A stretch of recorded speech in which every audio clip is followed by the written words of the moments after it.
দেশে পৌঁছালো ইনকিলাব মঞ্চের মুখপাত্র শরীফ ওসমান হাদির নিথর দেহ। জাতীয় হৃদরোগ ইনস্টিটিউটের হিমঘরে রাখা হয়েছে মরদেহ। কাল দুপুর 2টায় জাতীয় সংসদের দক্ষিণ প্লাজায় হবে জানাজা। ঢাকা ৮ আসনের সম্ভাব্য প্রার্থী হিসেবে নিজেকে ঘোষণা দেয়া হাদি দুর্বৃত্তের গুলিতে গুরুতর আহত হওয়ার পর 7 দিন জীবন মৃত্যুর সঙ্গে লড়াই করে সিঙ্গাপুরে চিকিৎসাধীন অবস্থায় না ফেরার দেশে চলে যান।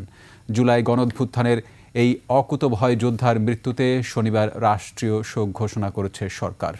মানিক শিকদারের সহায়তায় বিস্তারিত আফসানা নীলার রিপোর্টে। শুক্রবার বিকেল 5টা 48 মিনিটে ইনকিলাব মঞ্চের মুখপাত্র শরীফ ওসমান হাদির মরদেহ বহনকারী বিমান সিঙ্গাপুর থেকে ঢাকার হজরত শাহজালাল আন্তর্জাতিক বিমানবন্দরে এসে পৌঁছে। জাতীয় পতাকায় মোড়া হাদির কফিন বিমানবন্দরে নামানো হলে সরকারের উপদেষ্টা ও বিভিন্ন রাজনৈতিক দলের নেতারা তার প্রতি শ্রদ্ধা নিবেদন করেন।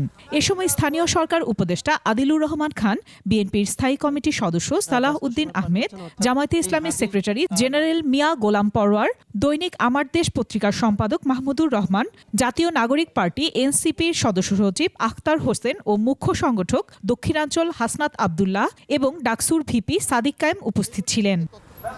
হাদির মরদেহ রাখা হয়েছে জাতীয় হৃদরোগ ইনস্টিটিউটের হিমঘরে। প্রধান উপদেষ্টার প্রেস উইং ও ইনকিলাব মঞ্চের ফেসবুক পেজে জানানো হয়েছে, শনিবার বেলা 2টায় জাতীয় সংসদ ভবনের দক্ষিণ প্লাজায় ওসমান হাদির জানাজা হবে। এরপর মিছিল সহ মরদেহ নেওয়া হবে ঢাকা বিশ্ববিদ্যালয়ের কেন্দ্রীয় মসজিদে। জাতীয় কবি কাজী নজরুল ইসলামের কবরের পাশে তাকে সমাহিত করার কথা জানিয়েছে ইনকিলাব মঞ্চ। ওসমান হাদির জানাজায় অংশগ্রহণে আগ্রহীদের কোনো ধরনের ব্যাগ বা ভারী বস্তু বহন না করার জন্য বিশেষভাবে অনুরোধ জানিয়েছে প্রধান উপদেষ্টার প্রেস উইং।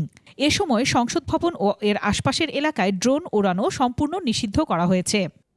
গত 12 ডিসেম্বর রাজধানীর পুরানা পল্টনের বক্স কালভার্ট সড়কে ইনকিলাব মঞ্চের আহ্বায়ক শরীফ ওসমান হাদিকে মাথায় গুলি করে দুর্বৃত্তরা। প্রথমে তাকে ঢাকা মেডিকেল কলেজ হাসপাতাল ও পরে এভারকেয়ার হাসপাতালে চিকিৎসা দেওয়া হয়। অবস্থার অবনতি হলে উন্নত চিকিৎসার জন্য 15 ডিসেম্বর তাকে সিঙ্গাপুরে নেওয়া হয়। সেখানে চিকিৎসাধীন অবস্থায় গতকাল বৃহস্পতিবার তিনি শেষ নিঃশ্বাস ত্যাগ করেন। আফসানা নীলা, 21 টেলিভিশন, ঢাকা।